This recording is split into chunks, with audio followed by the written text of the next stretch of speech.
Hello, Mrs. Reese's class. This is Holland and Summer, and we are going to read you one of our very favorite books called The Relatives Came by Cynthia Rylant. This is one of our favorite books because we love when the relatives come to visit at our house.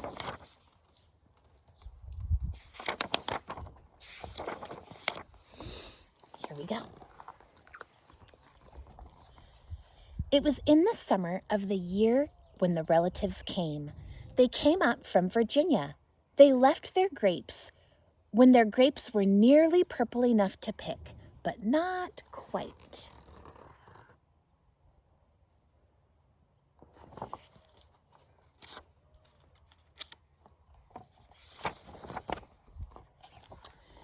They had an old station wagon that smelled like a real car.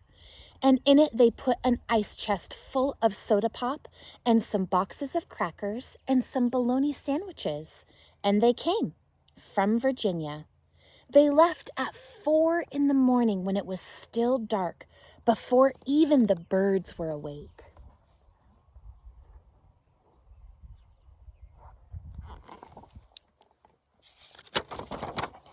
They drove all day long and into the night. And while they traveled along, they looked at the strange houses and different mountains, and they thought about their almost purple grapes back home. They thought about Virginia, but they thought about us, too, waiting for them.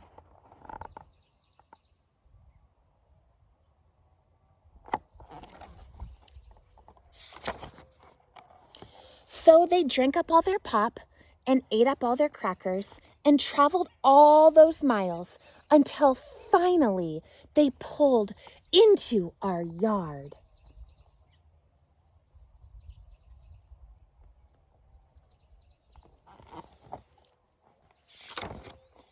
Then it was hugging time.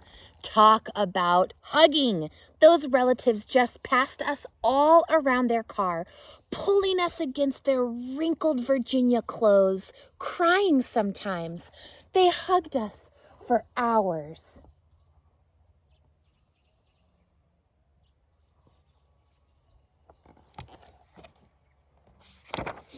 Then it was into the house, and so much laughing and shining faces and hugging in the doorways. You'd have to go through at least 4 different hugs to get from the kitchen to the front door. Those relatives.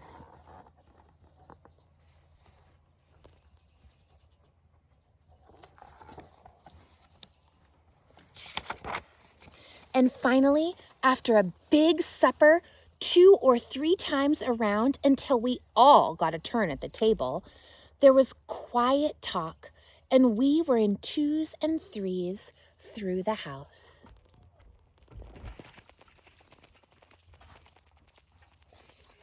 I know, she's a stinker, huh? The relatives weren't particular about beds, which was good because there weren't any extras. So a few squeezed in with us, and the rest slept on the floor.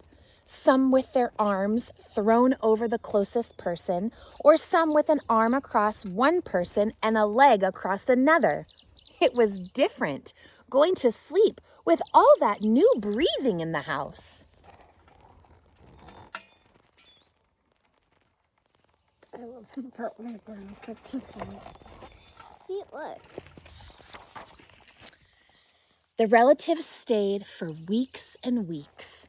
They helped us tend the garden, and they fixed any broken things they could find.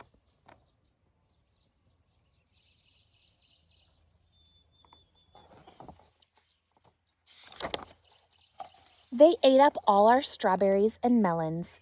They promised we could eat up all their grapes and peaches when we came to Virginia.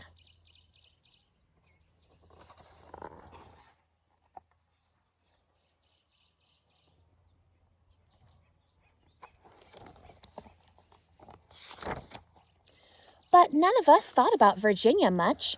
We were so busy hugging and eating and breathing together.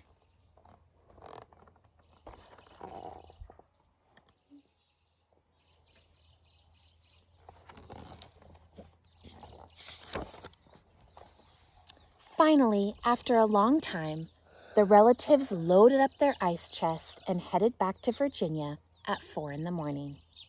We stood there in our pajamas and waved them off in the dark. We watched the relatives disappear down the road. Then we crawled back into our beds that felt too big and too quiet, and we fell asleep.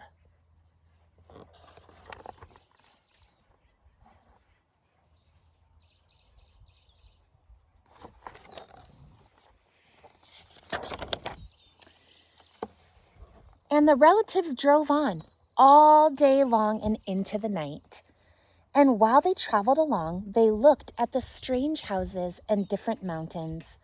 And they thought about their dark purple grapes waiting at home in Virginia. But they thought about us too, missing them, and they missed us.